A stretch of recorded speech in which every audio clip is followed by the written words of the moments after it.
You're listening to the Native Plants Healthy Planet podcast, presented by Pinelands Nursery. Here are your hosts, Fran Chismar and Tom Kinezic.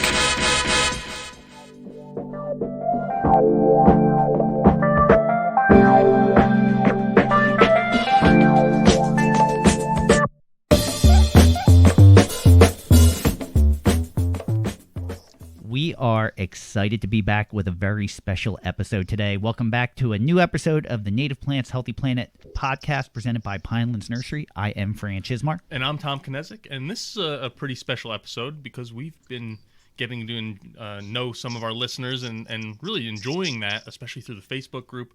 And now we're going to introduce everyone to some of our listeners who've been really active in that Facebook group. You know, I'm really excited about this, actually, because the Facebook group has continued to grow. We keep getting more members almost on a daily basis at this point, and the interaction has been, I don't think we've had one issue. When you look at you're right. When you look at other native plant groups, I always see something that makes me cringe a little bit. Nothing has made me cringe. It's probably just not big enough. It's going to happen eventually. That might happen. Yeah. You know, it might happen. I know eventually we might have to step in and go, you know, but we haven't had to do that. So I'm really excited about this. So. But before we get into the bigger discussion, Fran, why don't you tell everyone about your vacation? Yeah, I was on vacation last week. I almost didn't even realize I hadn't taken vacation. I was looking at my vacation time. I was like, oh, I guess I need to take some. It's been such a strange year, and it's in my life. This is the first vacation that I've ever taken that I had no plans. Like I took a week off without going somewhere as a destination. Yeah. So Agatha and I actually did a few day trips. Like I actually took 2 days where I did nothing. One day I stayed in my pajamas the entire day. It was a rain day. So you know, I took one day where I did stuff around the house. But we tried to do some of the destinations that we've talked about on the podcast. So we went to Duke Farms now that they've reopened. And we spent a day there, and it was the first time Agatha and her son had ever been there. And you know, it was wonderful. It was kind of a shame that some of the exhibits were closed, but understandably, like the Orchid House is closed, and it's pretty close quarters. There's no way that could be opened. Yeah. But you know, I had never seen the meditation garden, so that was a new. That was a new thing for me, so which was very, very cool. Everyone loved it. We had a great time. We walked the Kinkora Trail for the first time. Yeah, and that's close. We can pretty much almost see it from the office. Like that's how close Kinkora Trail is, and I've never walked it. So that was the first time we'd ever walked the Kinkora Trail, and I loved it. That was absolutely phenomenal. I wasn't expecting – you know, you see the open areas. I didn't realize the wooded winding things. And there were things that I've never seen in the wild. Like I'd never seen partridge pea in the wild. And that was – I know we donated plant material that became a pollinator garden, but that wasn't part of that. So I was just intrigued by some of the native plants that I'd never seen in the wild. So we did that. It was a bunch of really cool, you know, plus we did the beach, you know, we did things like that. So we went to Philly for a day. It was our first dinner. It was first lunch out since March. Yeah, I haven't done that yet either. Yeah, it was kind of crazy. First lunch since it was like mid-March, and it was outside. It was like an outdoor. We're right in Fishtown in Philadelphia, but we had a great meal, and it was nice just to be out, and it was a really nice vacation. Yeah. Oh yeah, it's always nice to just kind of clear your head for a little bit, but it's cool you visited some of the places that we talked about before. Yeah, you know, and it's, you know, I've done Duke Farms before, but it was nice to see what was new, and the Kinkora Trail was something that's so local that we've never done, and we definitely are going to do that. We actually were talking about biking the entire trail. Yeah, which I think is over 20 miles. Yeah, because it does start over at Crystal Lake Park, which we've talked about a couple times, and then comes through. And it was actually named after an old. It's a part of the Trails thing that's going on, I think, all over the country, but especially around here.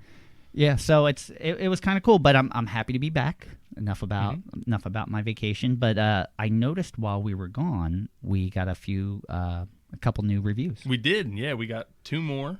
And so thanks to Billy Boggs, which is a great name for the guy. We know who the person is, and when I saw his name, I was like, that's very fitting. Yeah, and then and he's probably listening too. Yeah. So yeah, very very cool. And then we had Lists 1481, and both gave us really nice reviews, and both are now eligible to win Dr. Sal's book, The Nature of Nature: Why We Need the Wild. So if you listen to the last episode, that was one of the ways you could win a book. We're giving away 2. One is through leaving a 5-star review, and the other one was through letting us know what you liked about the episode in our Facebook group. And sharing it. Make sure you share that post also. So I noticed there's more comments than shares because we have no way of seeing who shares a post. So we kind of need your comment to know that you did that. So if you just share it and you don't comment, we may not notice. So did we ever, speaking about getting feedback, did we ever set a date that everyone needed to enter by? I don't know if we actually said that or not. I don't think, because we need to pick a winner, but we want to give everyone ample time to listen and enter. Yeah, the book doesn't come out until the 25th.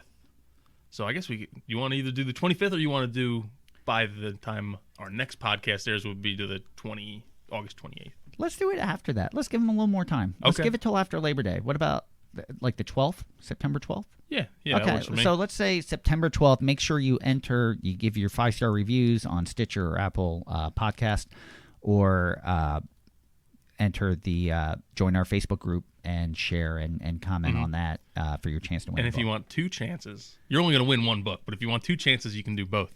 So it's not a one or the other thing. Yeah, you can only win 1 book, but you get double the odds if you do it both. I have noticed that people have entered both, so you can only win 1 book, but more chances the better. Yep.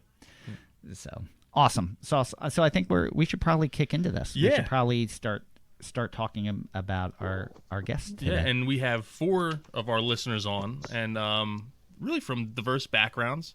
You have one person who's actually in the landscaping business, one person who's in the nursery business, and then one from New Jersey, and then one from New Hampshire. Yeah, so we tried to make it a little more diverse. So we're excited to have this conversation because we know some of the people. We know some of the people better than others, and some we don't know at all. So this is really exciting for us because we get to share this experience with everyone. So we're really looking forward to this. So, but we're going to start off with the guy who's in the landscaping industry, who I've heard speak a couple times. And the first time I heard him speak, he was talking a lot about Dr. Doug Tallamy and using natives and how to make your yard better for birds, and a lot of stuff that when I give presentations, I'm saying many of the same things. I'm like, oh, this is someone that I need to meet. So, Rich, why don't you go ahead and give your more of your credentials and explain a little bit about what you do and what got you into organic lawn care. Sure. Yeah, no problem. Tom and Fran, thanks for having me on. I appreciate it. And Thank you for coming. Thanks for the other guys on the and girl on the call here.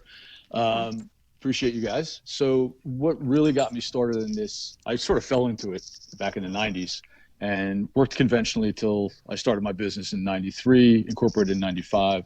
In 2005, we switched from conventional traditional landscaping to sustainable and organic and more of a focus on native plants. Richard, just before you go, can you say the name of your company also? Oh, that would help, I guess. Richard McCoy Horticultural Services. Okay, we're based in Ringgoes, New Jersey, and most of our work is in the Mercer County, Princeton, and we do some work in Somerset and northern Ocean and Monmouth counties. Which those are all hotspots, and as far as I'm concerned, Yeah. like especially I think of that Ringgoes area. That's a huge. I think a lot more environmentally conscious, like customer base. Yeah, well, there's in Princeton, there's the Sustainable Princeton Group, which I think is really one of the leading municipalities as far as sustainability in New Jersey. I think they're sort of setting the bar for everybody else, which is a great place to work because of the awareness that they bring. It sort of helps us, do what we do and make people aware of the the organic and ecological side of the landscape industry. So yeah, so just touching back on where we got started, it was around 2005 when we switched from traditional to organic and ecological ways of managing landscapes and installing landscapes. And since then, we haven't looked back. We've partnered with NOFA Connecticut, and Tom, like you mentioned, I'm a Doug Talmy, I'm a groupie, and every time I get a chance to see him talk or read his books, I do. And we base our landscape designs based on his work and the number of pollinators that he and the University of Delaware have listed, that plants actually call into the landscape. So that his work's been hugely influential on what we do. One thing I feel is really interesting about your business is Tom and I were having the conversation beforehand, was that most of our customers really, and we're wholesale, so we're dealing with municipalities and businesses, that they're doing mostly commercial work. And I can't name very, very many of our customers that are strictly, or not strictly, but that do a large portion of residential. And I find that, I find it shocking that I don't know more, but I love that, there's also people that can't find any, and we wanted to bring to light someone that specializes in that and does that. So how did you make that transition? Like, you were in business for a while before you got there. What kind of sparked you to go in that direction? It's funny, right? My wife and I decided to have kids.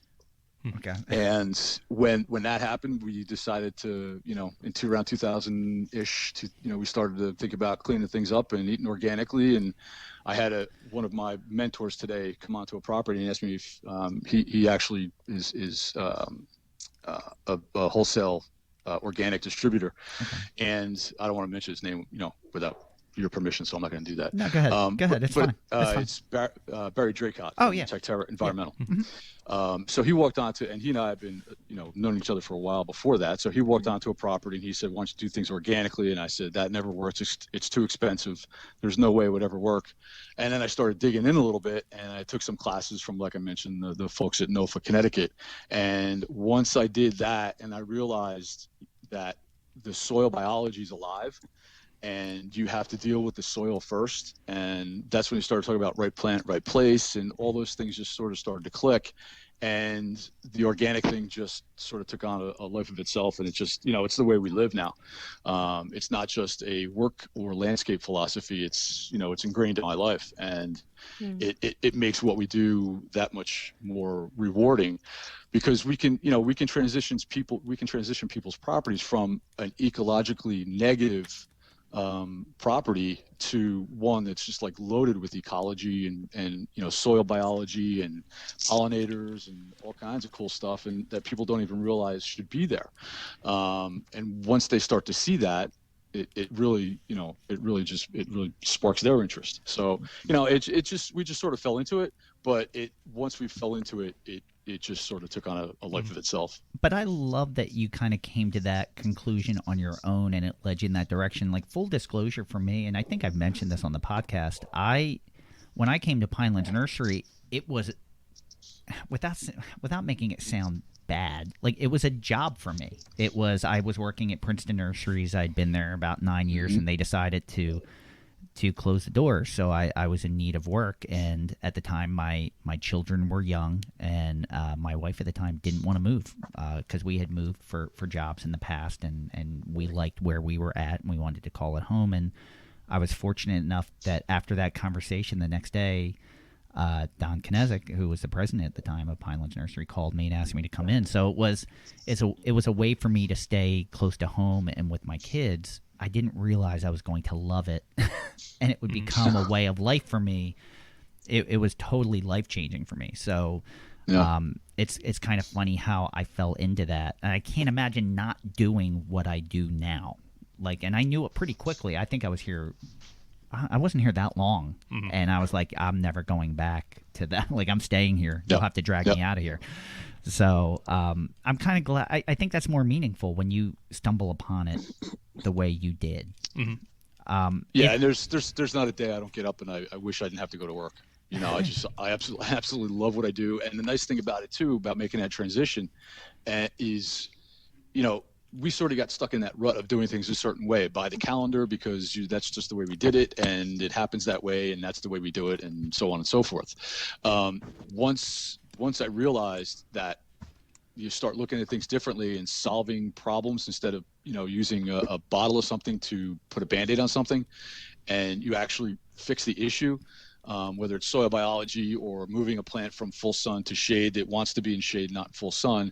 Once you realize those things, it makes things easier.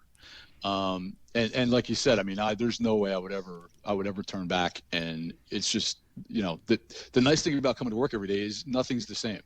You're never stuck in a routine. Everything changes, and it's pretty great. I mean, there's no doubt I love what I do. So it's pretty nice when you realize that if you're following the science and the nature of it, you don't have to put a square peg through a round hole. Like everything has a need and a place that's sometimes pretty specific. You can look at the area, see what's growing naturally, and know what belongs there, and that's one of the things that I like about it, for me, dealing with it. Yeah, and that's one of the things we've seen with some architects that we've dealt with where, especially on the restoration side of things, but even a little bit on the residential, where they'll actually take an inventory of what's already growing on the site or in that area, or in, I've even heard of instances where they're looking at stuff that grew, it might be 50 miles away, but it's similar conditions, and they say, "Oh, well, this is what's growing here, and this is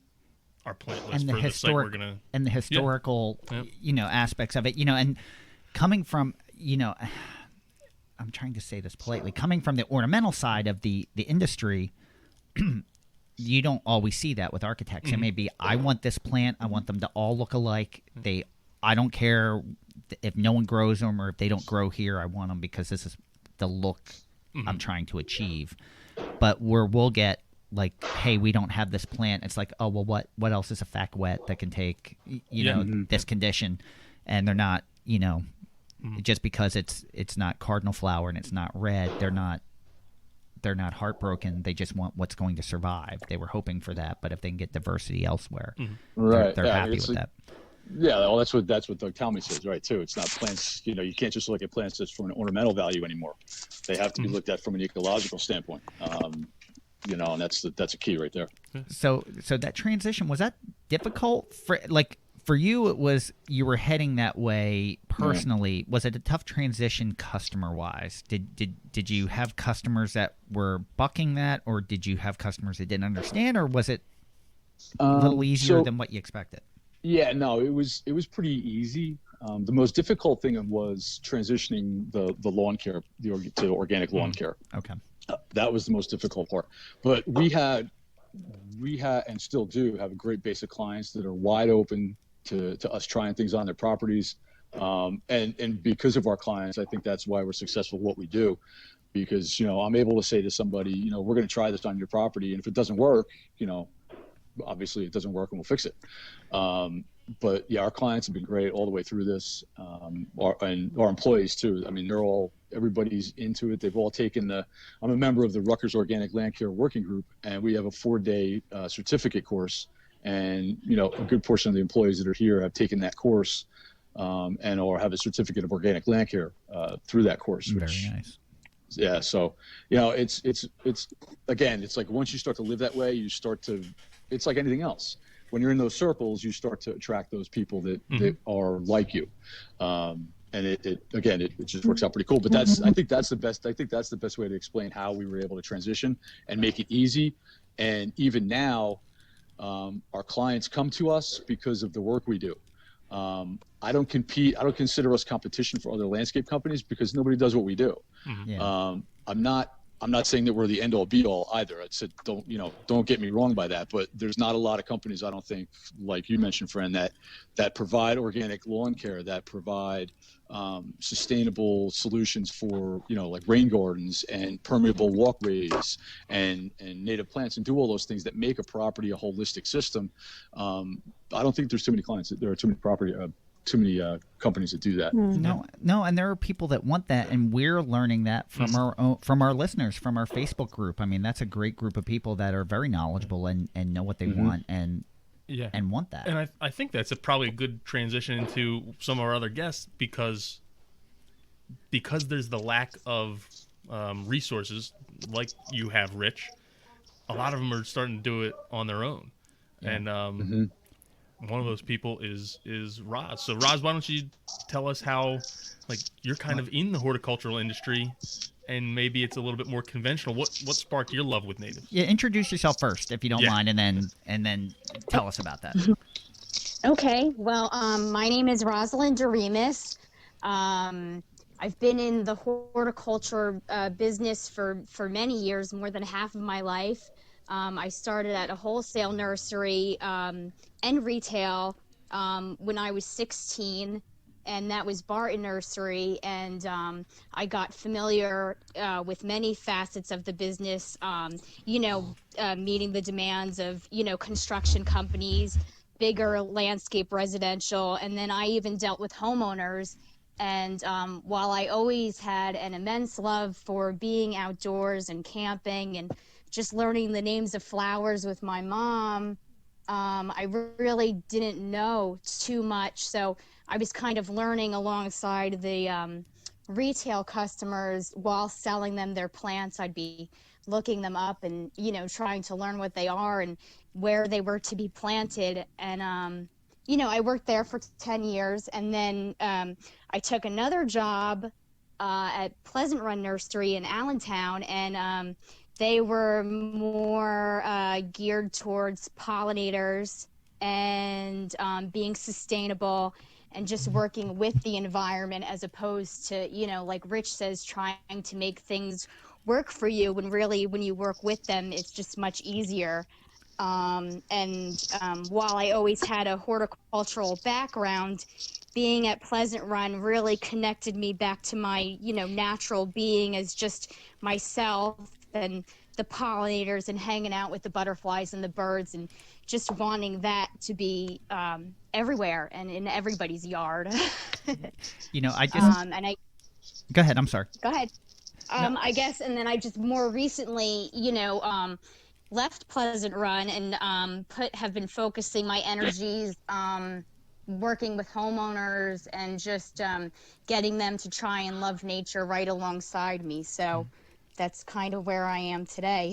It's awesome. I wanted to point out, because you mentioned Pleasant Run, and you mentioned sustainable, and they're part of the Sustainable Business Registry in New Jersey, as are we, as is Richard. Rich, yeah. So I think we're 3 of the 5, either landscape or nursery, in New Jersey that are members. So we're in good company right now. So one of the things I love about, now Roz also has her own Facebook page where she posts, and you're completely transforming. How big is your property?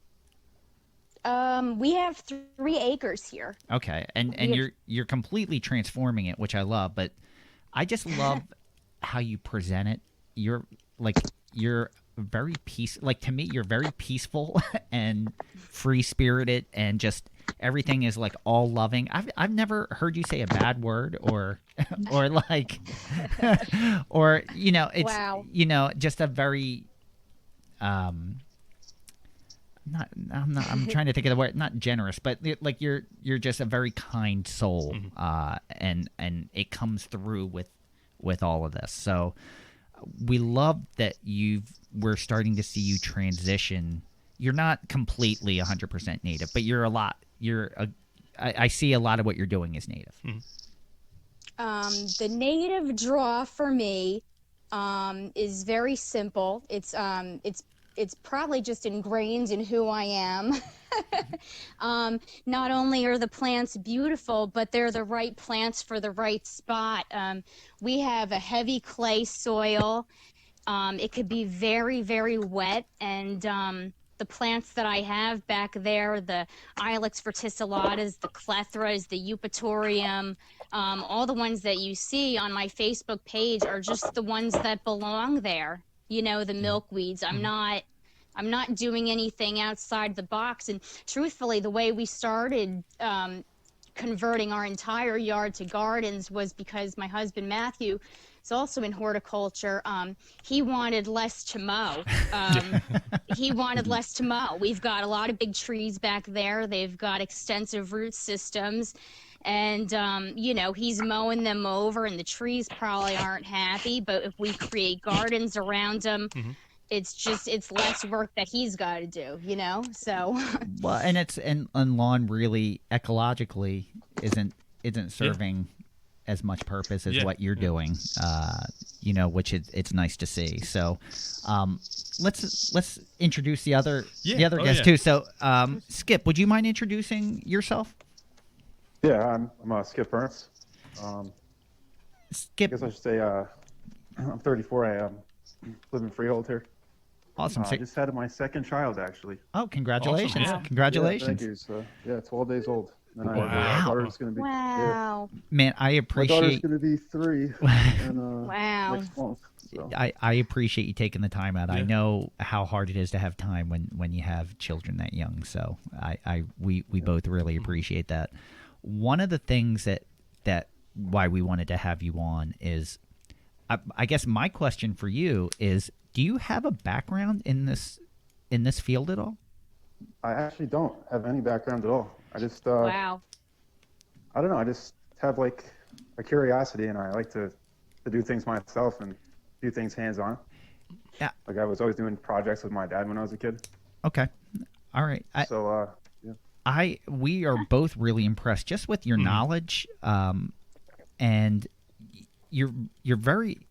It's not just a knowledge that's spouted out. Like you back everything up, and you have like a good knowledge of even where to find plants, who's doing good things, right plants to use. Even, and what impressed both Tom and I was the other day in our Facebook group, you shared your growing setup, which was extremely impressive. Wow.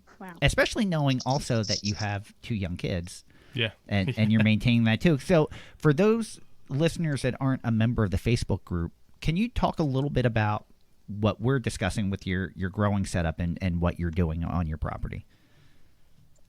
Well, I guess I should tell you a little bit about the property. Okay, I would love that. I moved here in 2015, and we bought the house from some flippers, but before that, the property is basically abandoned for like 10 years. Okay. Wow. So they didn't really touch the yard. It was like a jungle back there. And back then, I literally knew nothing about plants or landscaping or anything. And I thought everything was nice. And then I started just trying to figure out, like, what's this plant? And I was like, oh, this is a cool ground cover. What's that? And it turned out it was like basically a field of garlic mustard. So,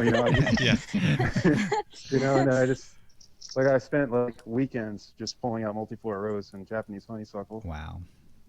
And that's when I decided to try to start replacing some of that stuff with plants that should be here. So then obviously I looked into like nurseries, and I was like, this is no way I'm going to be able to afford this. Yeah. So then I just started thinking about how to grow plants for myself.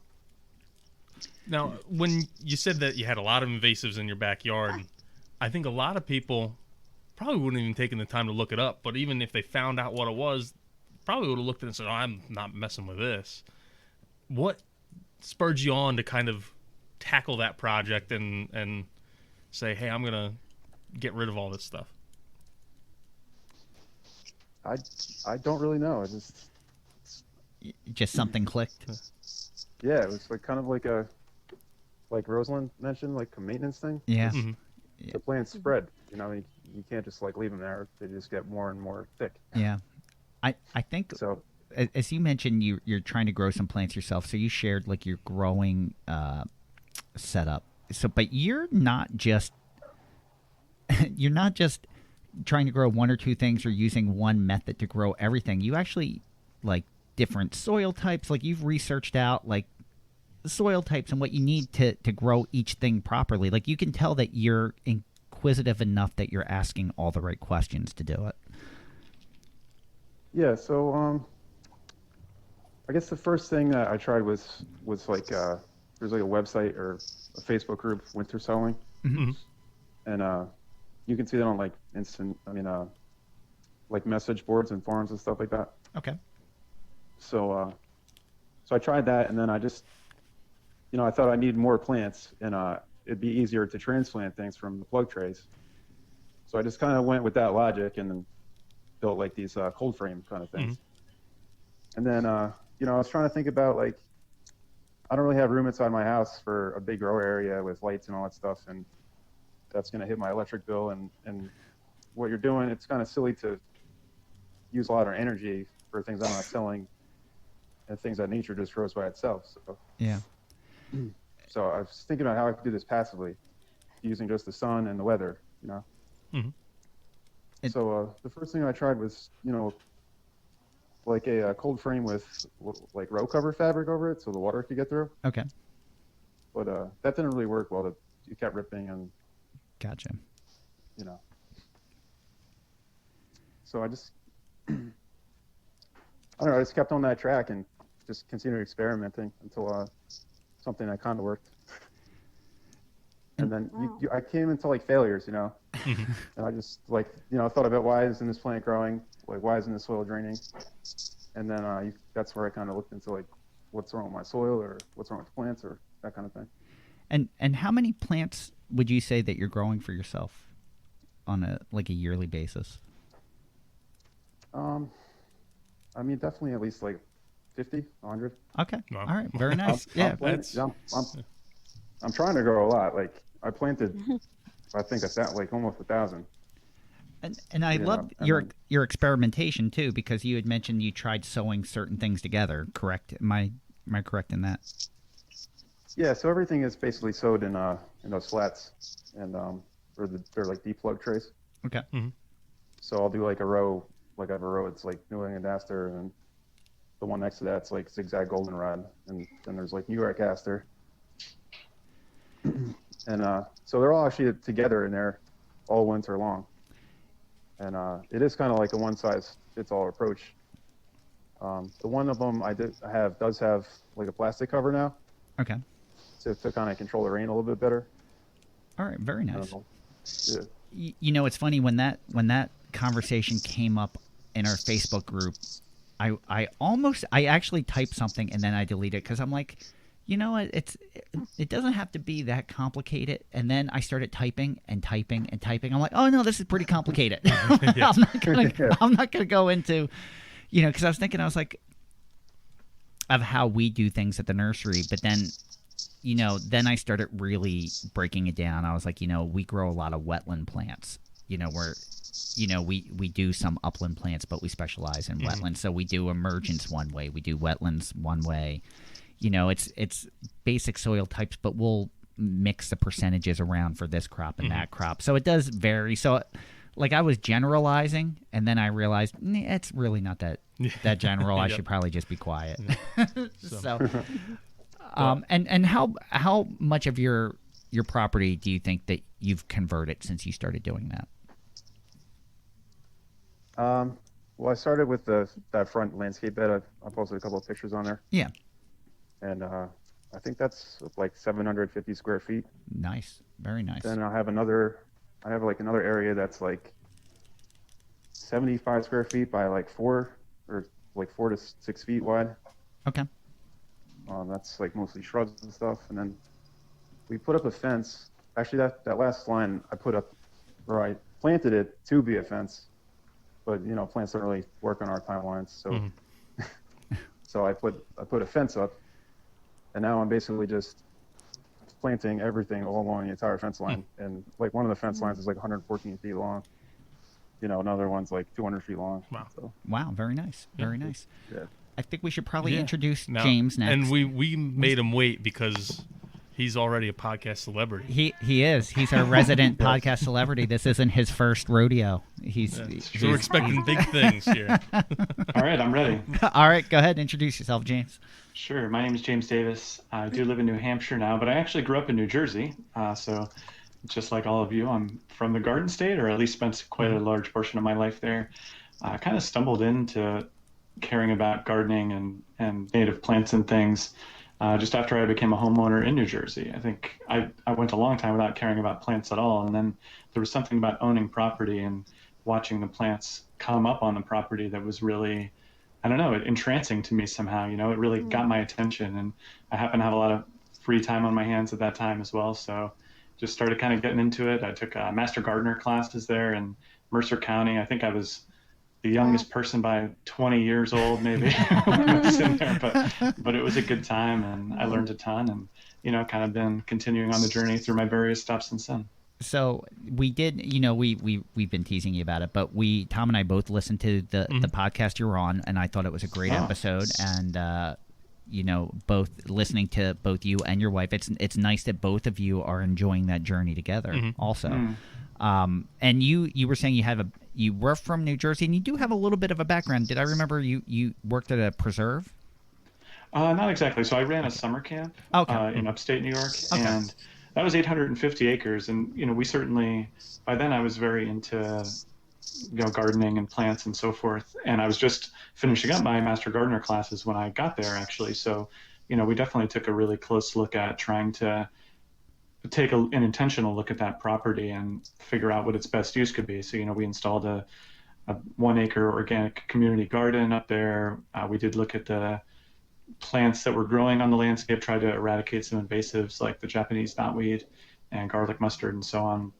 But I was also just super busy, you know, with young kids and, you know, working 40 hours a day during the year and then 80 hours a week during the summer. So didn't have too much time for it. So I've really, really gone headlong into plants now that we're here in New Hampshire, kind of settled in to a pretty normal routine, and I actually have some free time on my hands again. Nice. Now, do you feel it's easier or harder going native in New Hampshire as opposed to New Jersey? Do you think That's a good question. Like, is it more? Are they more conscious in New England? Do you think it's? And I know things change rapidly. Also, everyone's becoming more aware every day. But I didn't know if you felt you were in one area or another that you were alone. There weren't very many people doing it, or that it was more accepted and there were a lot more people that understood what you were trying to accomplish. You know, it's so hard to say because I think the biggest thing that's changed over the last 10 years is just how great communication has become. So I moved away from New Jersey about 10 years ago. So this is what I'm judging it based on. And I think one good kind of measuring stick is what's available at your local nursery. And I think I certainly see up here more native plants than I did at my nurseries in New Jersey when I would go out. But I also wasn't really looking for it back then either. You know, I was just kind of looking for stuff that I thought looked good at the time. And I don't know that you know, like native plants are one of these things where once you kind of tune your lens to see it, you see them more often and you get more interested in it. Yes. Whereas when you're just kind of like, hey, what pretty things can I plant in my yard? Your eyes are just going to be drawn to, first of all, things you recognize from other people's yards, you know, rhododendrons and daylilies and things like that. And especially things that are in bloom when you're at the nursery too, right? So that's going to be mostly things that are in bloom in June when people start thinking about gardening. So I think it's pretty tough to say. I will say there's a very supportive group of native gardeners up here, and it's been really fun to connect with people who have that shared vision. And I happen to be right close to UNH as well, and they have a really great research program for native wildflower meadows that I've been able to tie into too. So there's certainly a great community up here for native plant enthusiasts. And how much of your yard do you think you've converted? Oh, geez, not as much as I would like to. I'm looking out the window now. I'd say we're only up to about 15 or 20%, but we have we're planners, so we have a master plan cooking to get that up to between 80 and 85% in the next 5 years or so. Yeah, awesome. Wow. And we've heard a lot of our listeners say that, like Carolyn Klauba from the Sauerland Conservancy, she's also in the group. She mentioned, I'm trying to remember the percentage that her and her husband are shooting for. I'd like that a lot of the people that are doing this already have an idea of what they want to accomplish. It's not just one plant at a time. It's like, we'd like to convert this much of the yard, and I love that. One plant at a time is too expensive anyway. You know, like if you want to go buy one plant, it's going to cost you up here, you know, $15 or something like that. So, you know, I've been trying to get better about. That was actually a question I was going to have for you all and Rich as well, which is if you aren't a large scale gardener that's going to put in 700 plants at a time, like if you had any thoughts about economical ways to go about that, because, you know, I do some online ordering, 25 plants here and 50 plants there, but even that will run you eventually. And I know Skip is starting from seed, but I've always been pretty intimidated by that. Just wondering if there were kind of best practices you guys had in mind. You know, it's funny because I was actually going to bring it up when you talked about finding more plant material in garden centers. You know, 10 years ago, 13 years ago, we actually tried to get our material in garden centers, and there's some differences with what we do, and we do smaller sizes, like we're doing 50 cell trays, so there's 50 plugs of one type in a tray, and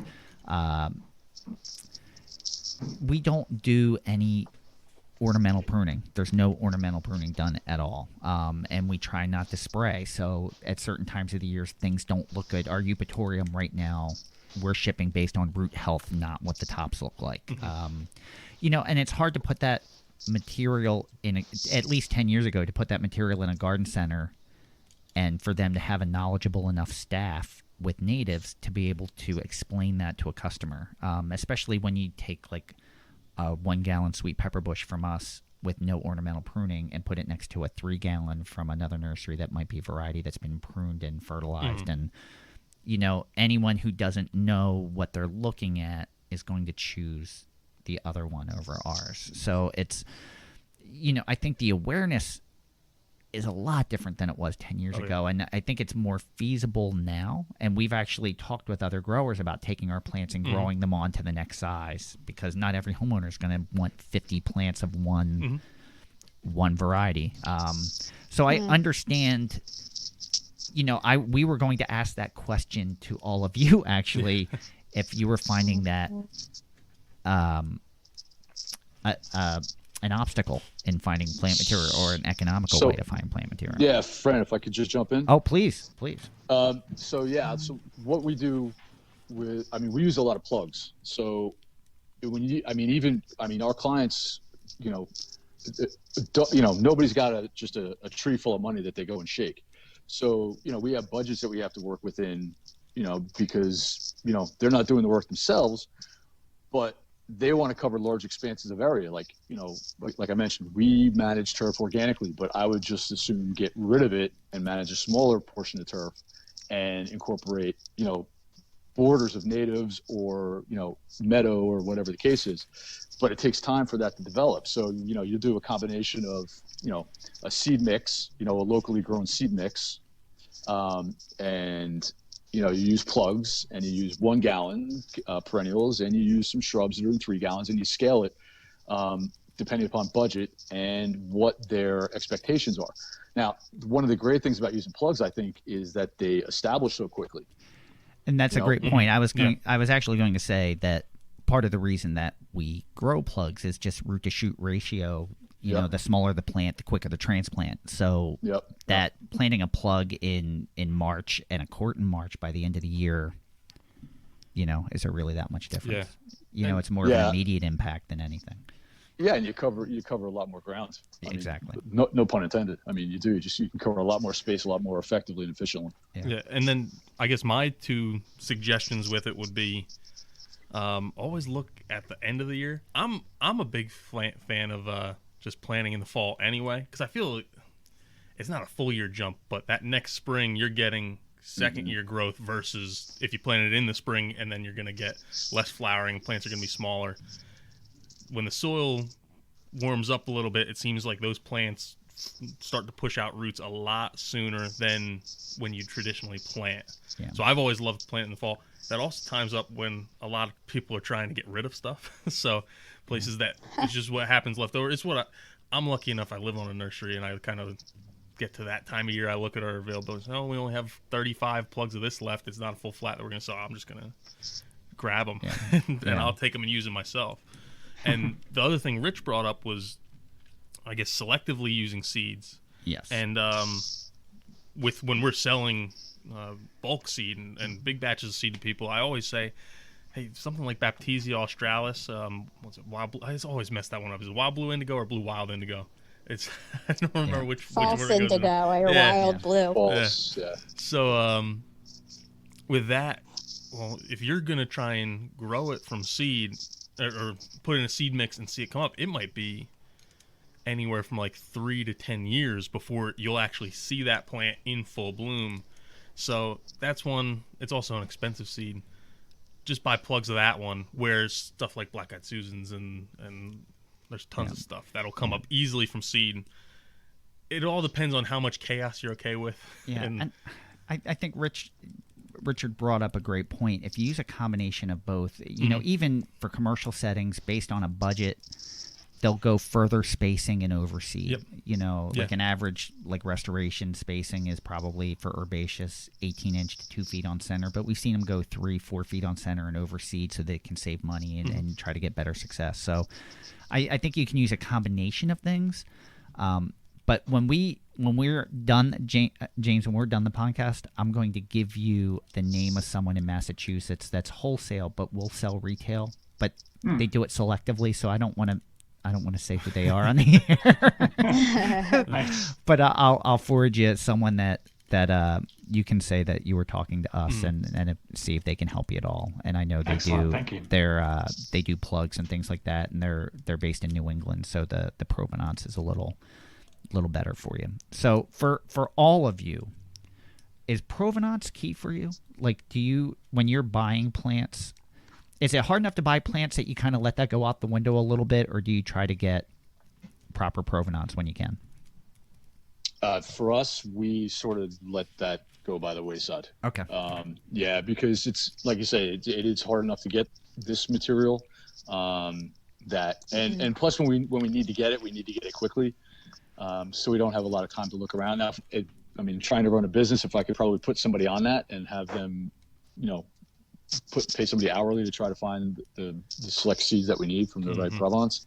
But it just, for us, it's, you know, it's, if it's native, you know, then you start to think about natives and native cultivars, and do you use natives or do you use cultivars? It's a whole, there's so many layers to it. We could have 5 episodes on that. You can drive yourself crazy. So that's the one thing that I don't pay too much attention to. Yeah. How about everyone else? I would say for me, I have such an extensive background within the New Jersey nursery realm that supporting, local nurseries is just important to me. And if I know that they're growing it there as opposed to a product that I might recognize from elsewhere, I'm definitely more likely to get it locally as opposed to not. Okay, cool. Skip, how about you? Do you worry about seed source? I think that this past year was the first time I actually looked for seed that was like locally sourced. Okay, all right.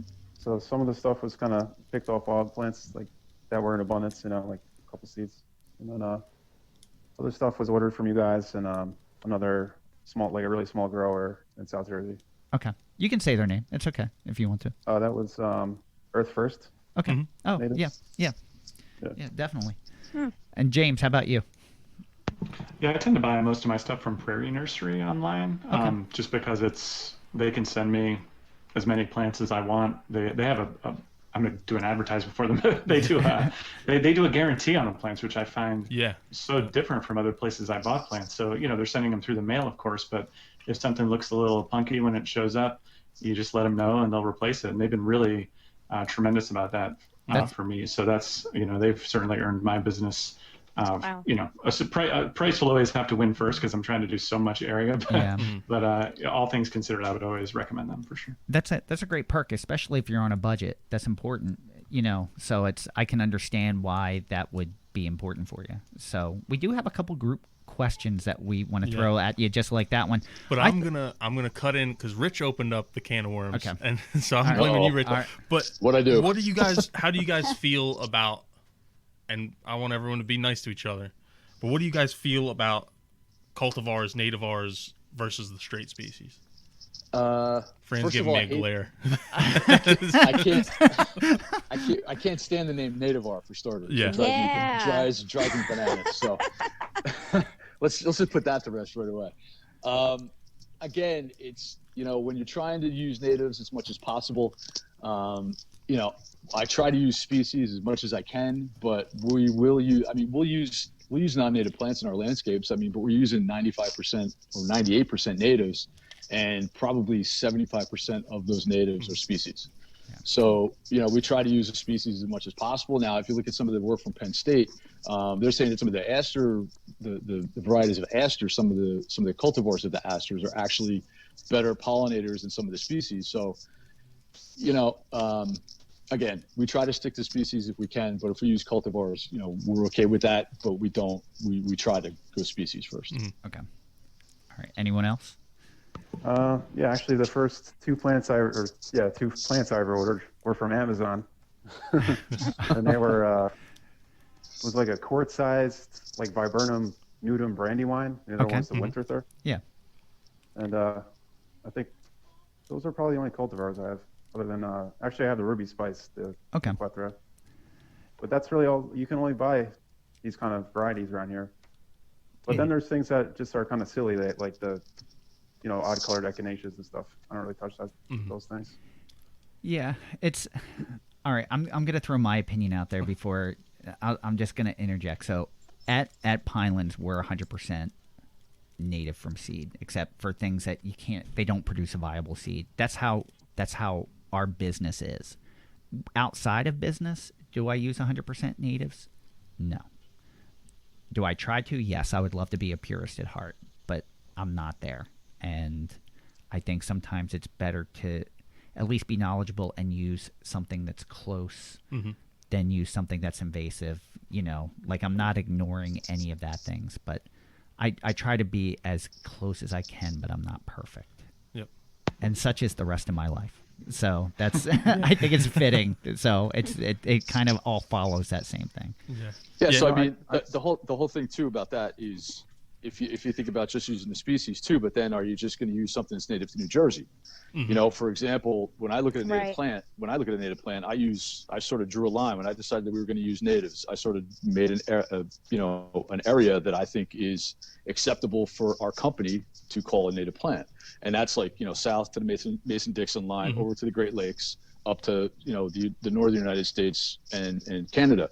Now, within that range, you've got different hardiness zones, you've got different soil. I mean, you have different soils in just the state of New Jersey. So I sort of took a range of area that I thought would be acceptable for us. And then within that range, we look at zonal hardiness and soil cultural issues and things like that. But there's a lot to it, obviously. And it's difficult, and we see it because of our business. Like we know, and we mentioned it. Marcus Gray mentioned it on the podcast that we had with Audubon International, that Asclepias syriaca is really overpowering in Georgia. They don't want to do it because it's kind of like cattails are for us here, or even an iris can be a little more aggressive. But you take our native baygrass, Spartina alterniflora, and you take it to California, and it chokes out all their native plants there. So it's like we see that there's a fine line. Like I said, you could talk about the intricacies of this forever, and I don't know. And I'm not going to say what's right and what's wrong in cultivars too, because you have some stuff that's really just it's vegetatively propagated from a wild selection, and they found that what's the Eupatorium Little Joe is I only found this out yesterday. Naturally but occurring. A naturally occurring thing that they found, and they vegetatively propagated, and so that's something that actually occurred in nature. Where, like we were talking about before, some of those echinaceas that are just the wild colors, a lot of times those are forcefully crossed, and that's another thing I just found out yesterday was with the American Beauties program, which is a branded program for native plants. They only allow native plants that are naturally occurring. So it's like a Eupatorium Little Joe that qualifies, where some of the other stuff that's forcefully crossed or manipulated is not allowed. I think you have to you have to work what fits for you. Even Benjamin Boat, who plant wise is a purist, he was like, would I love to be 100%? Yeah, but do I have air conditioning? do I use gasoline in a car? Yeah, I do all those things. I'm not going to go without. So it's there's a line for everyone with what you can do. But as long as you're conscious about it, I feel. And I think a lot of them, I'm how I garden, I'm definitely a purist, but I think I don't hold everyone else to that standard. Yeah. Because I think a lot of people, they serve a purpose. And if that's going to get someone in the door, to using more native plants because they found one that's a little bit different color or there's the right height. Oh, that's even better. But I think over time too. So I will share this. Everyone shared what their properties are like. I will share this. My property, if you were to pull up, you would laugh because there is not a single plant in the front yard of my property. Now, I haven't been in the house that long, and I know I'm moving in the next year. So, and that's why I haven't invested in any of that.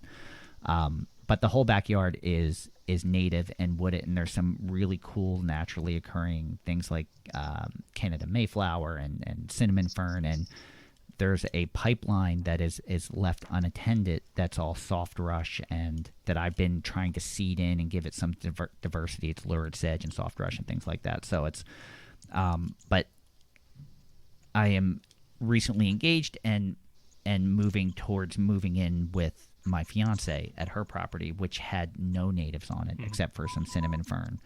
And we planted a handful of things, and just to see her get excited about it and slowly make that change on her own, because I think initially when I approached it, I don't know that she was as receptive, but now that she sees sweet pepper bush or Virginia sweet spire and what it attracts and things like swamp milkweed and monarchs, it's getting her more excited, and she's more in tune to making more of a change, I guess. So I think that everyone has to start somewhere too. So, sorry, didn't mean to sidetrack there. Oh no, you're fine. But how about James? How about you? With do you have a preference when you're doing it? Yeah, I mean, when I'm buying plants these days, I try to buy only the strict species varieties, but I think it was Rich that said there has been research in various places that cultivated varieties have produced, better outcomes in some ways. So I know up here, Dr. Kathy Neal from UNH, her team researched these different kinds of echinacea to see pollinator activity on, a ton, like 10 or 15 different kinds. And obviously, like the double flowering yellow ones have 0 pollinators on because they don't even produce pollen and nectar. But the Echinacea magnus, for instance, had higher pollinator activity than the species variety, right? So I think it's worth investigating how these plants interact in our own yards. And, I still have some kind of legacy plants from previous owners or things I put in before I kind of changed my mind philosophically about this. And, I know on, for instance, my Husker Red Penstemon gets higher pollinator activity than the straight species one that I planted. And you never know, right? So we're all citizen scientists out here trying to figure this out as we go. And I think it's worth considering all the options, even though now, like I'll err on the side of just trying to get the actual native species just because I like that idea. But I don't know. I wouldn't rule out science producing cool things that can contribute positively to the environment as well. No, and it's fun to see the interactions. Like we keep talking about Doug Tallamy. I always think of Dr. Dick Leidy at University of Delaware too. Back in the 80s and 90s, he had on his property like a stream that went through the property, and one side was all natives and one side was all cultivars, so that you could see the difference in the interaction between the two. And he was on the and he's a colleague of Doug Tallamy, so the two of those kind of there was a grad student at University of Delaware a couple years ago, Owen Cass, and I don't know what happened to him. Oh, I do a little bit. I guess he was working on the he was helping out Mount Cuba with their trial gardens on, I think specifically Monarda fistulosa. I guess he had some kind of illness and he had to end up, I think he withdrew from school for a little bit, and I don't know if he ever finished the study. Maybe he listens and then he can let us know. That would be awesome. But he gave a presentation, I want to say it was at Millersville probably 4 or 5 years ago, and he was talking about all the pollinator studies on these varieties, but he was not just limiting or boiling it down to just pollinators. He was saying, this variety was way better for butterflies, but it was significantly worse for bees, and it was okay for flies. And he had like these circles with points on them, and it was like, but this was really good for moths, and it was by variety or by cultivar. He was able to show, and he was like, this was the straight species, was kind of well-rounded, and then, but this, like the whatever Monarda, I don't know the names. Yeah. But this one was really good for honeybees, and this one was really good for this thing. And he like boiled it down to each insect type and pollinator type, and it was really fascinating seeing all that too. Mount Cuba does great work too, and Dr. Lighty was, I think, the original director of Mount Cuba before it was open to the public. So you can see where a lot of that comes from. Yeah. So it's interesting, their trials, and a lot of people follow them. Yeah. They really do. It's huge. And I think we've talked to them about having them on the podcast too. So we may. Could I throw something out there real quick? Yeah, of course. Hey, something while we're talking about quantifying pollinators and whatnot, something I've always wanted to do. So if there's anybody in your audience that listens, or if you guys know anybody that might be interested in this, I would love to be able to work with somebody who would go to our properties before we renovate them. Okay. Do a study of what's on the property and what's there after.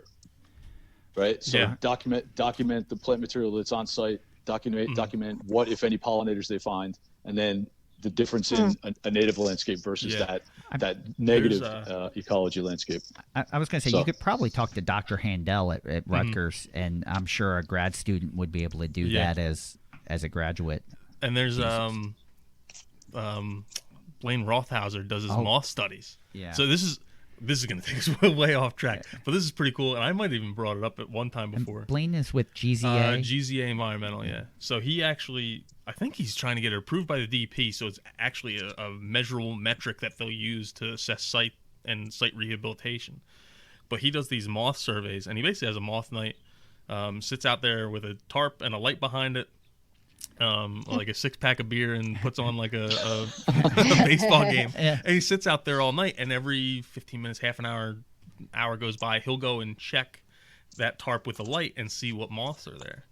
And what he's found is you can really score how well a site or an ecosystem is doing based on how many moths show up, the diversity of the moths. And he can even tell you what kind of plants are present, because there's certain moths that require, like, I think one of them was cottonwood, and he's like, they didn't plant any cottonwoods on this site after when they did the restoration, but there has to be a cottonwood somewhere nearby, because this is a moth that only requires cottonwood to be alive. Yeah. So if this moth here, there's a cottonwood somewhere around here. And really fascinating studies. He's talked about it with me a couple times, and you can see the charts, and he's like, oh, this was before they started, this is when they were like a quarter way through, halfway through, 3/4 of the way through, and all the way through, and it's just like a straight line up going to the moon with how much better it's getting over time. So we're probably going to have to follow up with each of you afterwards. Richard, I'll make sure I get you Dr. Handel's information if you want to reach out to him. He can probably, it would be great, because they always have grad students. We work with a bunch of his grad students for the Ecological and Evolution Department on projects, so I'm sure that would, I think that would be a great pairing, probably. Cool. Stay tuned for more of the Native Plants Healthy Planet podcast, presented by Pinelands Nursery. Hey everyone, this is Fran. And Tom. And we're about halfway through the episode right now. Yeah, so this is a long one. This is the intermission. So if you guys want to take a little break, you're tired of hearing our voices, we advise that you maybe take a little pause right now. Then you can come back and join us when you're ready. All right, everyone, stop. Native Plants Healthy Planet podcast. Don't forget to like, share, and follow us on social. All right, welcome back. You actually came back. I'm glad you came back for the second half of this. So let's get right back into it. It is part 2 of our Meet Our Listeners episode. Yeah, enjoy. Welcome back to the Native Plants Healthy Planet podcast, presented by Pinelands Nursery. This is another group question.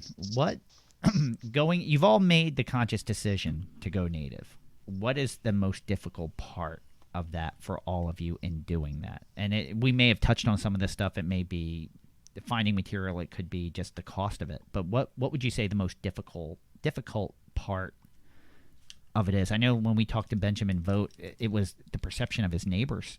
I think it wasn't what he was doing. It was what everyone else thought of him for doing it, because he was in an area that totally didn't appreciate that. So just curious what the biggest obstacle is for each of you.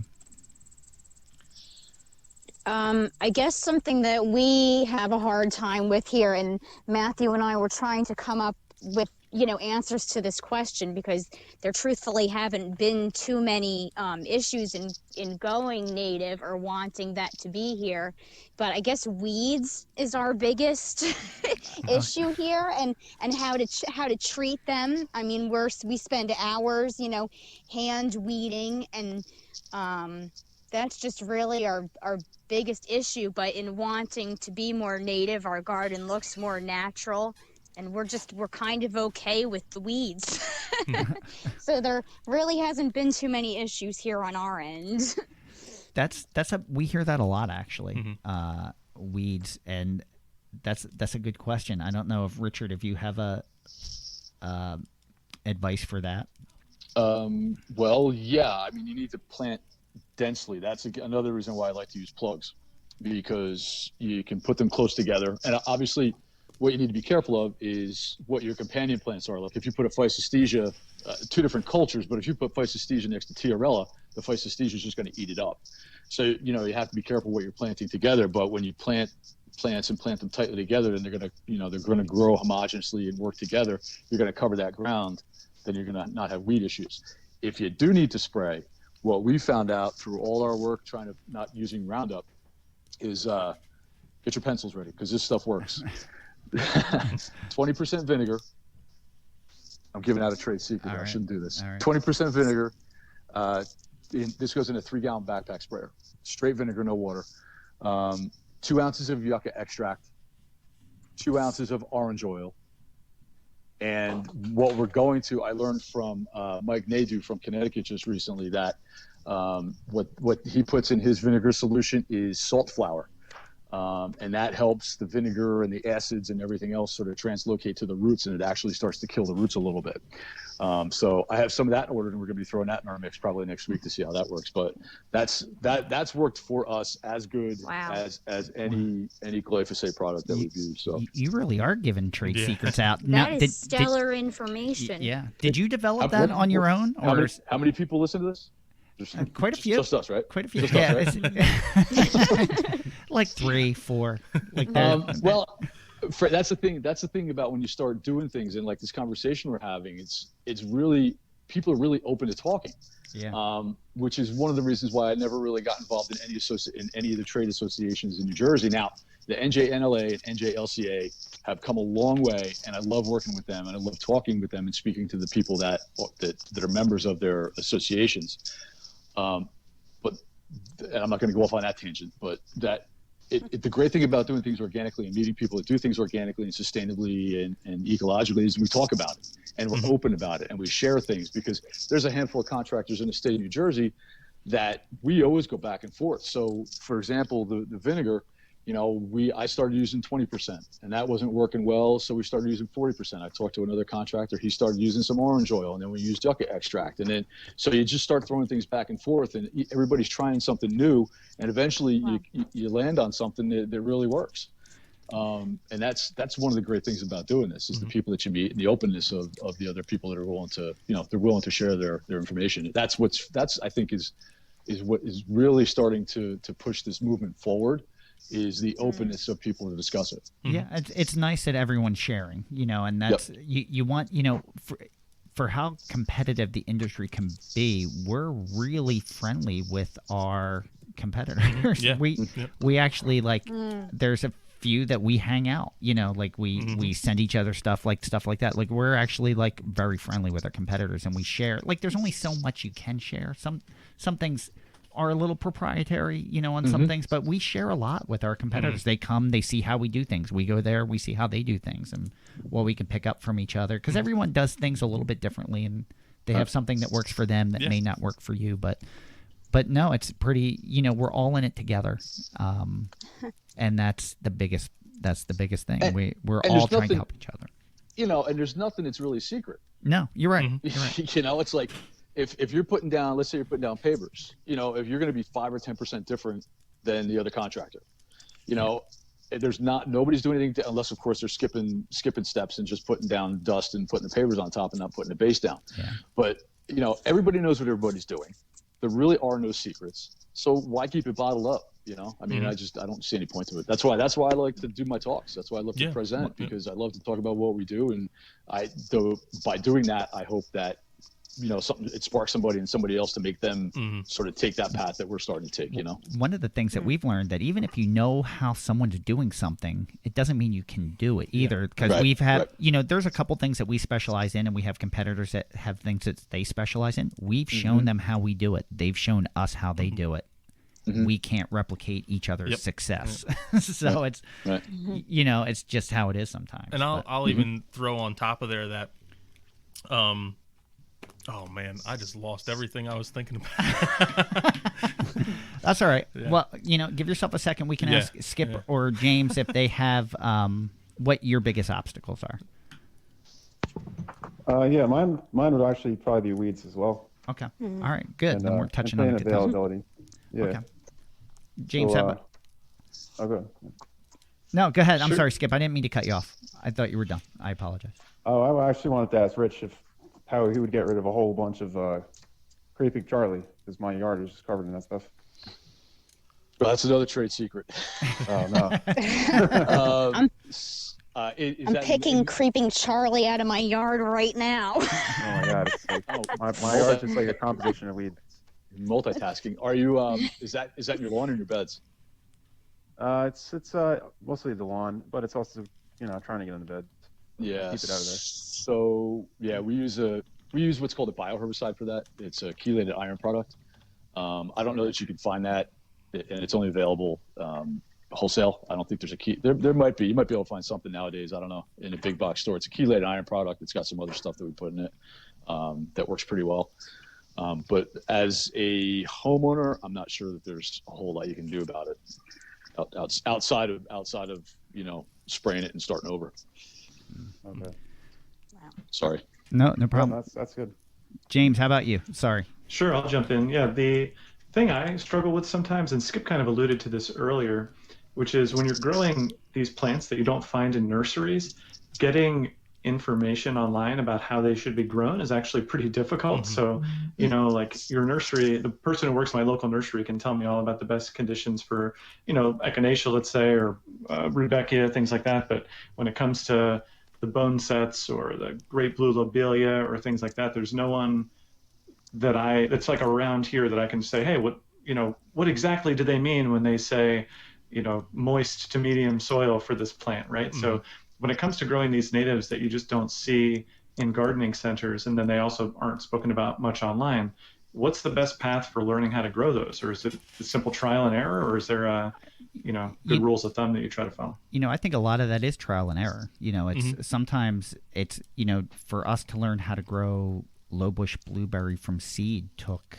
a long time, and it's a lot of trying different things and figuring it out. And with propagators, you know, because so much of it's their livelihood, once they figure it out, they're not necessarily always willing to share because they figured something out that's going to be their livelihood. But are any of you familiar with wetland indicator statuses? No. Okay. Not so much, no. So some yes, some no. So wetland indicator status, I believe it was the USDA, was sanctioned by U.S. Fish and Wildlife. I may be reversing those, but to go out and basically catalog wetland plants and the percentage of their occurrence naturally in wetlands. So every native plant, if it's a wetland plant or even if it's an upland plant, has a classification, and it goes from upland to obligate. From upland to obligate, but it's like facultative up. Yeah, it's upland, facultative, wetland, or no, obligate. So, and each one of those is a percentage. So if it's an obligate, 99% of the times it's found in wetlands. If it's a facultative wetland, I think it's 66 to 99. Yeah. So if you know the wetland indicator status, it's going to give you kind of a key of what type of environment they want. So if it's found in wetlands 99% of the time, it likes more of a mucky soil. It likes to be saturated.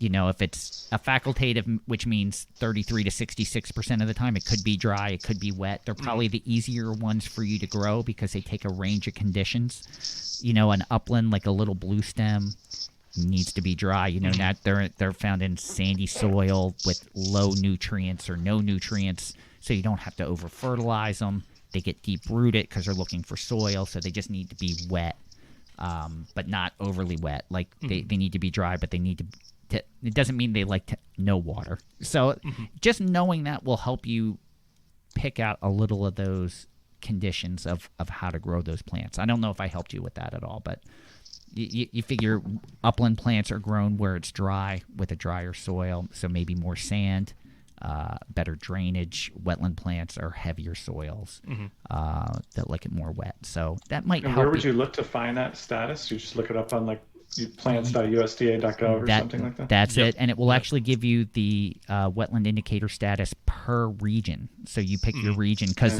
certain plants can be a different wetland status based on the region. In the region. Northeast, they might be facultative. In the Mid-Atlantic, they might be facultative wet. They don't usually swing too wildly, but they will change from region to region. Yeah. So. All right, that's a good tip. So Can I touch on something there? There you go. So every native plant has a wetland indicator status, unless you may look something up and it's going to say NI, which basically means it's never ever found in a wetland. Like an upland plant, still 1% of the time could be found in a wetland, but an NI just means it's not a wetland plant. It's always in an upland, like 100% of the time. So that at least will help you map out, especially when you're planting too. If you know the wetland indicator status and you have a dry bed, but you're looking at something that's an obligate, you know, it may not be the best choice. You know, so it will help you have better success with your planting as well as your growing. Yeah. So, how's that? Great. Wow, I was pretty good. I Yeah, actually good sounded answer. like I knew something. Woo! You guys are making me look good. You're throwing me softballs. I remember what I was going to say before, and right, that go was it was in regards to Rich when you were saying giving away trade secrets and all that. One of the things I've found is this space is so small, and I think there's a lot more people who are interested in it from a consumer perspective than there is people who have the product to actually sell. And I think every person who kind of hops on that train and becomes another producer in a sense, or joins another landscaper, says, hey, I'm going to do organic lawn care too, it just makes that exposure of this industry even bigger. And yeah, you have competition, but the pie got so much bigger by their entry that your business is going to grow too. Yeah, you know, we know that the listeners of this podcast are novices, homeowners, and competitors and customers. It runs the whole range. Like Richard is a customer of ours, and I don't think too many homeowners know about Richard, and what he does should be known, and hopefully this gets him more business. But all of you talking about some of your concerns, we have listeners that are garden centers, and if they know, hey, there's an opportunity for us to meet this market and there's people willing, we're hoping this will help change things. Yeah, and that's an interesting. That's something that that is a huge. I think there's a big. I'm not quite sure how to put it. A huge disconnect, I think, between the homeowners, contractors, and if you want to talk about something that what's difficult, this is probably the thing. The disconnect between contractors who don't know what organic or ecological is, homeowners who don't know what organic ecological is, garden centers, retail, wholesale that don't sell native or cater anything organic. Like you want something for your lawn that's going to take care of creeping Charlie. There's nothing there that you can get. And I think that's probably one of the biggest things that, I talked about how things are moving forward. Yeah. That's probably one of the biggest things that is keeping it back is nobody really knows what, from a contractor standpoint, nobody really knows what we do. Yeah, it's organic, but what's organic? I mean, that term has been so muddied up. Yeah. That's why I actually, the term organic land care, I prefer the term ecological land care because it's more of an ecological approach, and the organic part of it is the application side. So it just gets so much, and I think there's a big disconnect there. And at some point, that has to sort of meld together, I think, in order for this to really start to move at any pace. And we're hoping to bridge that disconnect. Like I actually understand the garden center situation. Garden centers not what they were 30 years ago. There were, but not quite the same. Like when you have like big chain stores, where the nurseries actually go in a lot of times and actually maintain their stock in that chain store because they don't get paid until they scan it at the register. So if a nursery's putting plant material into a big chain, they're not getting paid until someone actually buys it. So they're maintaining it themselves. So garden centers can't compete with that. And plus the prices, so their staffs aren't as big. It's hard for them to have someone knowledgeable in every aspect. But it does open the niche for someone to specialize in only that and fill that need. And we see that, like, why can't I think of, like, Toadshade what's Jared? Where's Jared? Wild Ridge. Wild Ridge. And then Earth First, which was brought up before.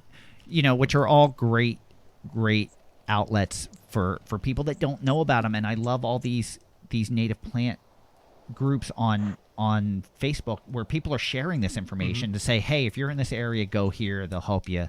And all of you, the part of the reason that we started with the four of you is that you're all very vocal on the Facebook group and in a good way and share information and welcome everyone, which I appreciate. And then between the four of you, you cover a vast, like a very vast segment portion of the segment. Yeah. So I do want to ask the next question. Wow, I'm really rambling today. I'm sorry.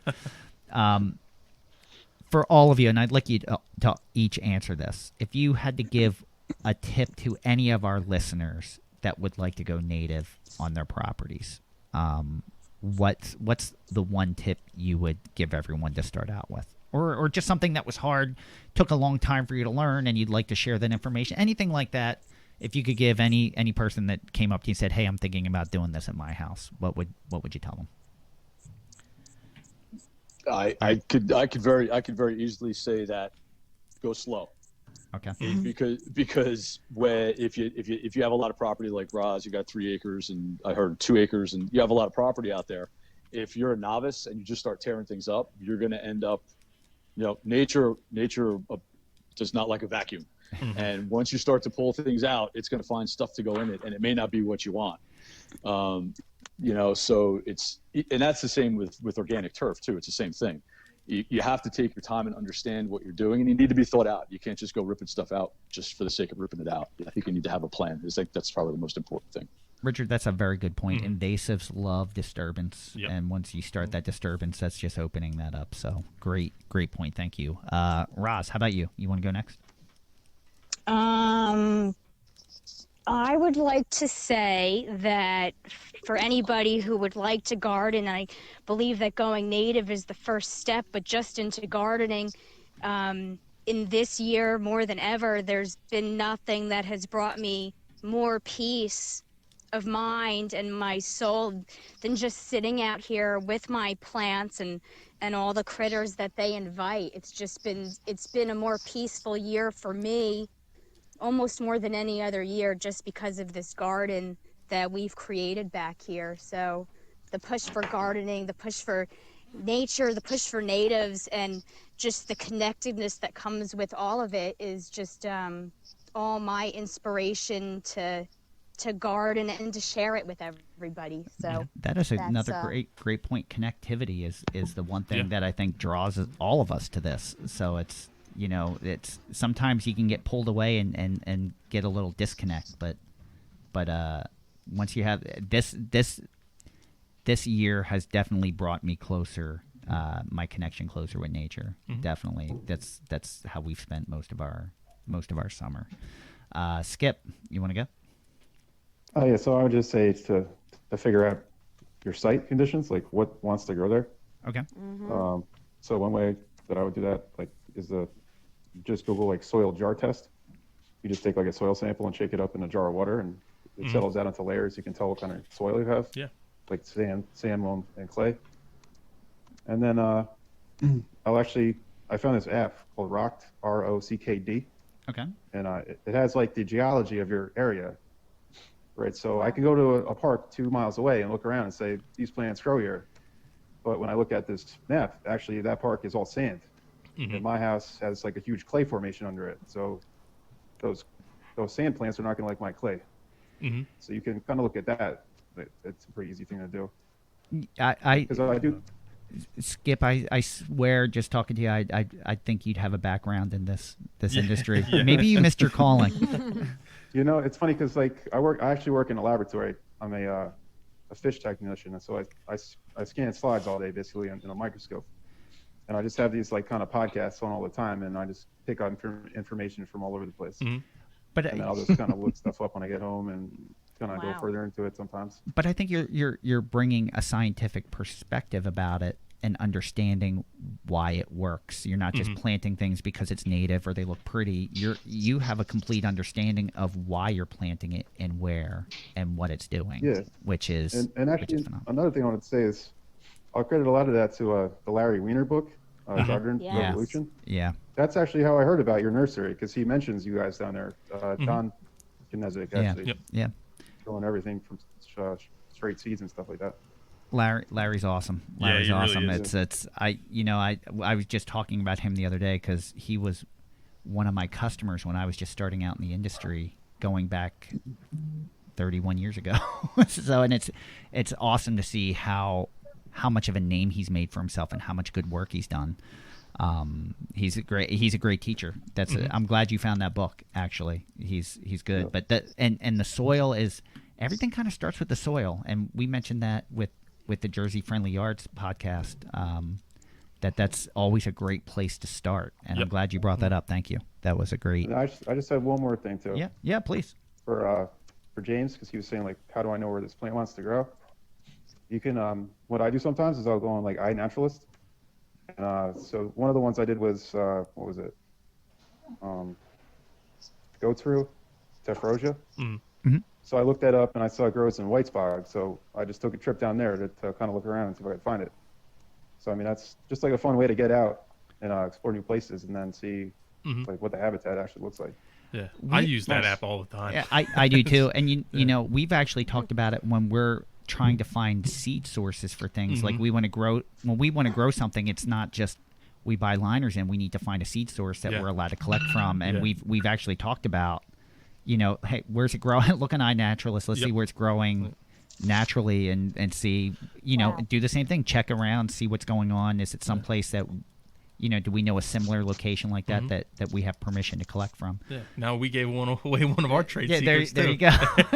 We're all sharing. Yeah, but no, I use it all the time. Just figure out, like I know what we grow really well, but when I get outside of that, it's either confirm what I think it is or just to, if I have no clue, just to look it up. All right, James, how about you? Saving the best for last. Oh, really? Yeah. Okay. Well, this is not the most profound scientific insight, but I would say don't underestimate the importance of a small transition in your yard. Like kind of a basic example would be if you plant a little bit of milkweed, you'll probably see a monarch butterfly, but there are much less charismatic examples than that we've noticed once we start paying closer attention. So, there really are, for every plant out there, could be a specialist pollinator that you don't even know about, right? So, and those things, they rely on, there's great work done over at the Beecology Project. I can't recall their website offhand, but it's Dr. Robert Jagir, and he talks a lot about how there are a lot of these specialist pollinators that are basically unstudied, only barely classified in some cases, and they really rely on some of these native plants that used to be here in quite a great degree of abundance and now aren't there as often. So, you just put one, for me it was Monarda punctata. I started seeing these, odd wasps that I had never seen before, and it turned out that they were specialist pollinators on those plants, or the common bone sets, or these plants that you don't see as often in the nurseries, but that have great value. And you don't need to plant 2 acres to provide serious ecological value. So don't be afraid to start small. That's my big advice. No, that's all. And you make a good point too. I kind of relate it to those pictures that just look like jumble, but when you stare at it, the image behind it comes into focus, and it really is like that. There's a lot going on that you tend not to see until you're in tune with it, and sometimes it takes different things to get people in tune with it, and sometimes you just have to start small, like I'm doing at my fiance's house. It's I started off very small to see how she would respond, and it's been I think we're getting close to going full bore. Yeah. So and just I have that Beecology website actually pulled up on my computer right now, and it's www.beecology.wpi.edu. Awesome. Awesome, James. Thank you. So we always end this. I got to tell you guys, before we called you, we were saying that we'd be happy if we got like 45 minutes. So we're about an hour and a half. We said we'd let you ask us questions. So does everyone have time for us? Yeah. Do you still have time? Because we typically ask what your native plants are, what your favorite native plants are, and if you have questions for us. So. That's all time. Anyone have to go? No. Not yet. All right. We're good. All right. So, do you have questions for us? What are I think we're pretty accessible for the most part during the Facebook group anyway, but is there anything specifically that you'd like to ask us? Well, geez, I already asked a couple of questions, so I'll defer here. All right. But All right. I can come up with something if they. No, if there's Well, out of curiosity, how far does Pinelands get to travel in their seed collections? We stay pretty local, to be honest. It's almost all in New Jersey now. We do have a former employee. We had a nursery in Virginia at one point. We had a former employee that does collect some Virginia seed for us. We have a location up in New York State in the Adirondacks, and we do some collection up there. But it's kind of minuscule compared to our collection efforts in New Jersey. I would say most of it's within 25 miles, except for Spartina alterniflora. We collect from multiple locations because we typically want to send, when we're sending plants to these salt marsh restorations, we want to have the closest plants from as close of a sea, or typically we want it from the same waterway. Yeah. So if you're in New York City and you're getting smooth cordgrass from us, we're going to give you the northern New Jersey seed source. If you're in Maryland, we're going to give you the southern New Jersey seed source. But our customer base, we're really only shipping from Boston to Washington, D.C. Yeah. And it's along the coast. Like, we're not going much further west than Philadelphia or like those surrounding, like it's Montgomery, Delaware County, Chester County. Like, not saying that we don't ever ship outside of those areas, but once you get further west than that, it's a different, you're going from coastal plain to Piedmont or coastal plain to Appalachian, and it's a different plant mix. We tend to do, even within our range, all of our competitors, we all have different niches. So we specialize in wetland and salt marsh, but we don't do a lot of wooded wetland or wooded perennials or a lot of upland. We have some, but like there's nurseries that specialize in wooded perennials or shaded perennials or upland. So it's really like a different, we have our niche, which is basically outer coastal plain and inner coastal plain, and that's not saying that there's no crossover. There is, but we don't ship, and because it's from seed, that provenance really, like some of that you're stretching the boundaries a little bit, but we don't ship as far as you would think. I know some landscape architects get lead points for purchasing plants within a certain range of the job site. Are they by any chance speccing provenance for their seeds and their plants and saying that it must be from this area? I mean, it's depending on the area, and it's difficult, especially when a salt marsh project could require 500,000 plugs. And not everyone can handle that. But we get, most of the time, it's like a 50-mile to 100-mile range. The seed had to have been collected from the site that's being restored. In some areas where it's harder, we've seen it go up to 200 miles. Yeah. Like 250 And we've seen miles. some designers try and keep it even closer, but usually it's not practical to keep it much closer than that. It's one of the funny things is, and I'll share this behind the scenes. So New Jersey was trying, I don't know if they still are. Tom, you're involved in this. Still are. Can I bring this up? The legislation about native plants. What legislation about native plants? No, I don't even remember. Where it was, they wanted, if you're buying native plants, and it was for a job in New Jersey. They had to have been grown in New Jersey. Oh, yeah. And we were actually getting involved saying that's really not the point. You're missing the point. Like, it's not where they're grown, because someone could take seed from California, ship it to New Jersey, and grow it there, and you're really not ecologically serving the purpose. It shouldn't be grown in New Jersey. It should be... they want to create like a Jersey Natives program, how they're similar to like Jersey Fresh and those kind of things. Yeah. And I guess Jersey grown for nurseries, they want to do Jersey Natives. And I think it was actually the legislator just misspoke a little bit when he said that, because if you actually look at the legislation behind it, it doesn't really mention being grown in New Jersey as much as being native in New Jersey, but it also doesn't really mention where the seed came from as well. Yeah. But yeah, that was a big thing, and Fran did a great video on it. That's a lot of plants, while they might be native to New Jersey, well, they're also native in Florida and a lot of other areas. Sometimes that doesn't work as well in a planting when you bring stuff up or bring stuff down to certain areas. Well, we mentioned wetland indicator status. Something that's an obligate in New Jersey may only be a facultative in the Midwest, and can't handle those same conditions. So it's, although I was debunked because I said salt marsh in Nebraska, and who knew that there's salt marshes in Nebraska? I had no idea. But no, and that's another really sticky subject where I've seen when it comes to seed source, I've seen people get so they want to have it like down to the county level where it needs to be local to county, and then you have other signs that say, hey, it's even smaller than that. It's like individual populations. That population might only occupy 100-yard space, and so it really doesn't matter because you can never get that local. I'll give a perfect example. Richard, the organization that you brought up in Princeton at the beginning of the podcast, what was the organization you brought up? Are you there? It wasn't the Sustainable Princeton, was it? I think Sustainable Princeton. Yeah, it was. Yeah, the Sustainable Princeton,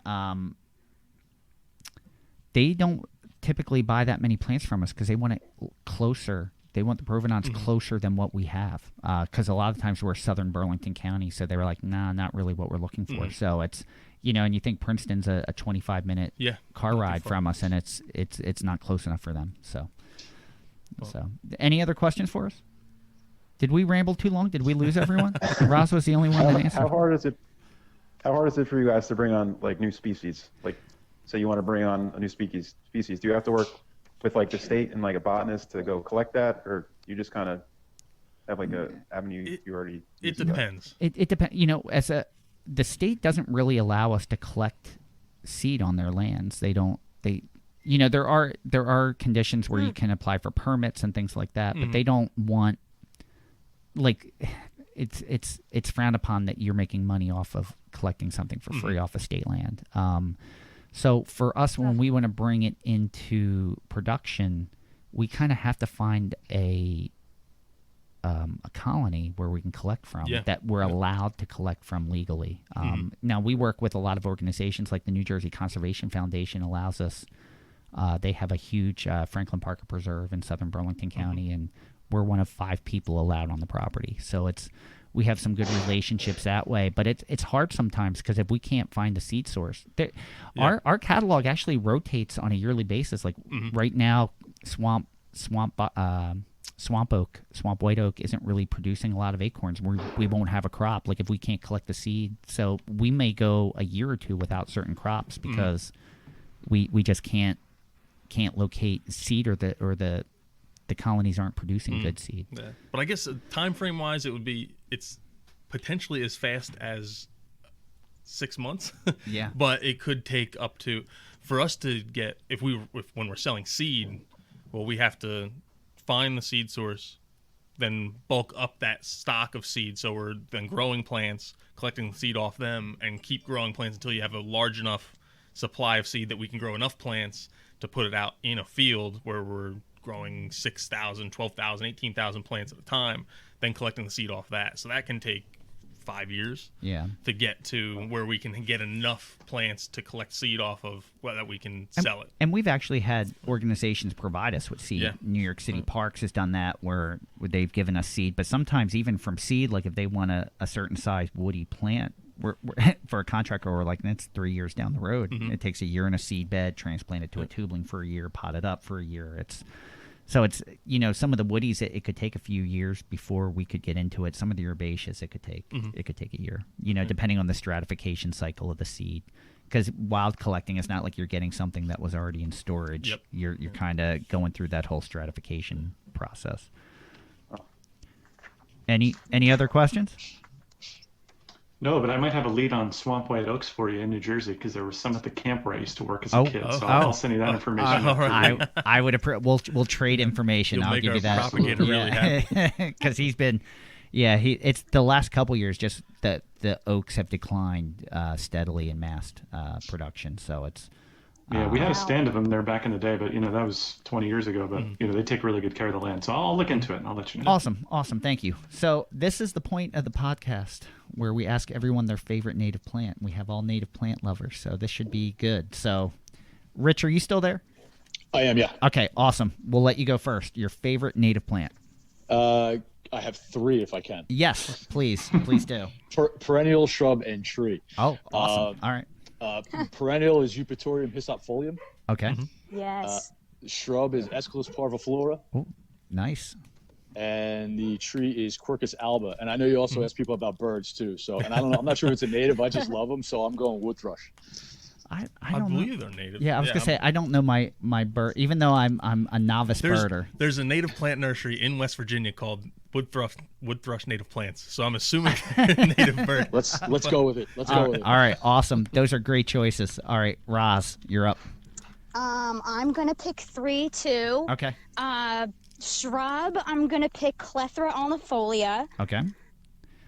Perennial, Perennial, I'm gonna say Pycnanthemum. Okay. Uticum. Good one. Good Nice. one. Good one. Very Yep. nice. And then tree, I pick Cornus Florida. Okay. Nice. Very nice. I love these choices. All right, Skip, go ahead. I think I'll just pick one. All Not right. that I don't know if it's even my favorite, but It's your favorite at the moment, yeah. it's just It's your something favorite that right now. it's kind of cool because I always see it around, but it needs like special soil and mycorrhizae, fungi, and all that stuff. It's the spotted wintergreen. Okay. Yeah. I ever see that grown in like the forest floor.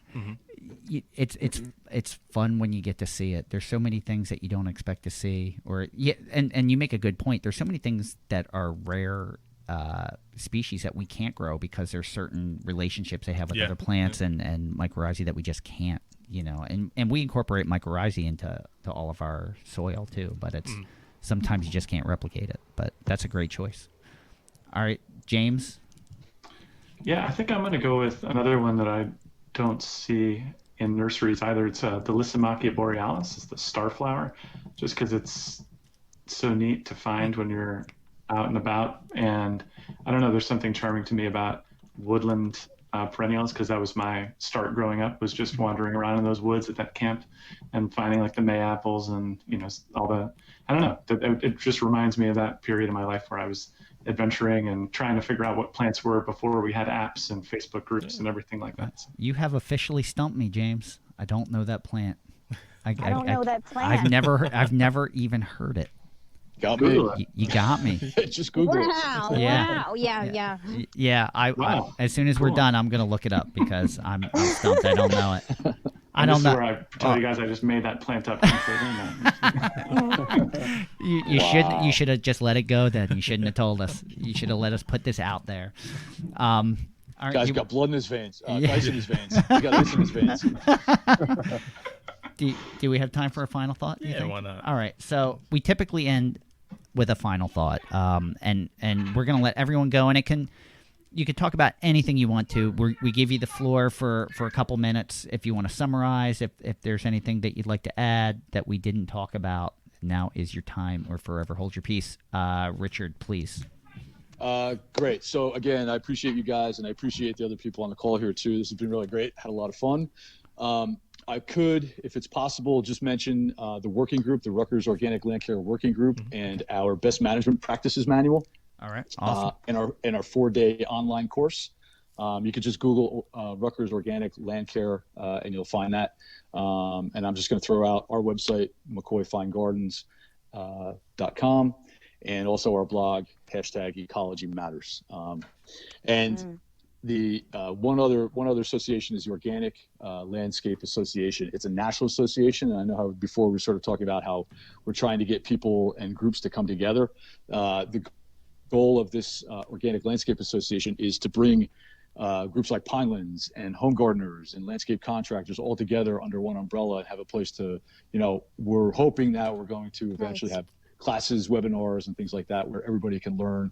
And again, it's that building that community of people that are like-minded, and that's the goal of that association. So, and again, I mean, you guys at Pinelands are doing a great job, and Fran and Tom, I really appreciate you guys doing this podcast. So, and everybody listens to, I appreciate you guys as well. So thanks a lot. Everybody appreciate it. Thank you so much. We appreciate you coming on. Roz, go ahead. The floor is yours. I'd also like to express gratitude for being invited to be on this podcast today. Not only is it my first vocal presentation of length, but it's also the first podcast I've ever started listening to. So really reached out of my box in listening to the Pinelands podcast. Awesome. Awesome. We discussed so much today about the ability to share between different nurseries and, plants and birds and trees. They're doing it. They're all working together, and there's just no reason why people can't be sharing, their garden information and just grow all together the same way that nature is. And, we're trying to connect people to nature and just remembering that the connection is already there because we are nature. So, working with natives,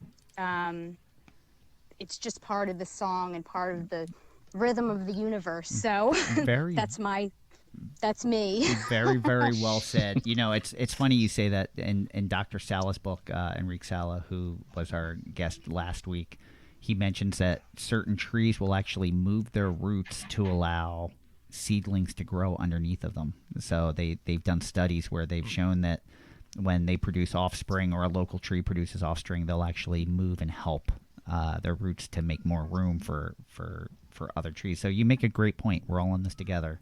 There's no reason we can't share. And I'm glad you made us your first podcast. Thank you. Thank you. Yeah. I had a New Year's resolution that I wanted to be a guest on a podcast. I have still yet to be a guest on a podcast. I have to just keep doing my own so I can talk. All right, Skip, go ahead. Yeah, well, thanks again for having me on. I was very excited when you guys decided to put out the podcast because I've been following you guys on, I guess, Facebook a little bit. And I guess for everyone out there, I just say just don't be afraid to experiment and make bold moves. Like, I really had no experience landscaping, and I just decided to plant things that I thought would grow well and would look good. And the results have been pretty nice. Awesome. And then I also planted some pretty crazy looking stuff in a very public area, and that was cool too. So just have fun and bring the park back to your house. Awesome. Thank you so much, Skip. We appreciate you coming on. James, the floor is yours. All right. Yeah. The last thing I'd say is, because this is a really common question or common concern that people share with me when it comes to expanding their gardens and so forth, is they're concerned about having a so-called brown thumb. And I think that's a bunch of nonsense. I don't think the brown thumb exists. I think it's usually people who tried gardening for the first time and soil that didn't want the plants that they were putting it in. So, follow Skip's advice and others about just testing your soil, experimenting with different kinds of plants, and don't give up just because you tried one blueberry bush and it didn't take because the pH was wrong for where you put it, right? It's just all about trial and error and not beating yourself up because you don't get it right the first time. Awesome. Thank you, James. Thank you very much. And Roz, if I didn't say thank you to you too, please, thank you. I appreciate all of you coming on today. Yeah. I just have a question for Rich this is my final thought. What do you do when people ask it, like, what do I do to spray for mosquitoes? That's actually an easy one, but it's easy, but maybe not so much, because we do flea. I'm not going to advertise, but we do flea, tick, and mosquito sprays that are organic, and they're cedar oil and eugenol oil, and they're all essential oils. So we do that. The problem is mosquitoes are airborne. So if your neighbors aren't having good mosquito practices to keep them out of their yards, they're going to be in yours. So cedar oil is pretty much the way to go, but keep in mind if they're airborne, you're never going to get rid of all of them. So, All right. Do I get a final thought? go ahead, Fran. All right. I'll make it quick. It might be the first time ever. You know, one thing that I appreciate about this podcast and the Facebook group and the group of people we have on here is that we don't necessarily agree on every aspect of this, but we respect each other's input. And, even if you don't agree 100%, there's something you can learn from everyone. And everyone's receptive and open and friendly. And that's the way it should be. And I'm proud that that's the environment that is going on and that we're a part of it. Even if we facilitated it or we're just a part of it, whichever it is, I'm very proud to be a part of what we're doing here. And hopefully it continues on for a very long time. That's it. Yeah, that's it. That wraps it up. Awesome. So, hey, we want to thank everyone for joining us today. We hope you enjoyed listening to all our listeners. So there are so many conversations just like this happening on our Native Plants Healthy Planet Facebook group. So make sure you go and join that group. It's growing. It's not growing super fast, but it's growing. And if you join, you get to be a part of conversations just like this. We're all on there. We all have. And you should be joining anyway to leave a comment and win a book. So. Exactly. So thank you guys for listening to the Native Plants Healthy Planet podcast presented by Pinelands Nursery. And I would love to give a big thank you to Stephen Marr for contributing our theme music. You can follow us on Twitter at Pineland Nursery, Facebook at Pinelands Nursery NJ, Instagram at Pinelands Nursery, and YouTube is also Pinelands Nursery. Let's not forget our Facebook group again. Please join and be part of the conversation. And something else we've been forgetting is our Native Plants Healthy Planet Instagram, which is Native Plants _ Healthy Planet. So we haven't been plugging that at all. No, I think I follow it on Instagram. Oh, yeah, you definitely I do? Yeah. Okay, all right. But you can listen to the Native Plants Healthy Planet podcast directly at www.nativeplantshealthyplanet.com. You can also check us out on Podbean, Apple Podcasts. Again, leave a 5-star review there for your chance to win Dr. Sal's book, The Nature of Nature. You can also listen to us on Spotify, Google Play, Stitcher, TuneIn, iHeartRadio, YouTube, or you can just ask Alexa to play the Native Plants Healthy Planet podcast. I do it all the time when I'm washing the dishes or cooking dinner. I like to listen to myself talk. I do too, just because I love that I can talk to Alexa and we come up. Yeah. So, thanks, everyone. I'm Tom. And I am Fran. Thanks again, everyone, for joining us. We will see you again next time. Until then, keep it native.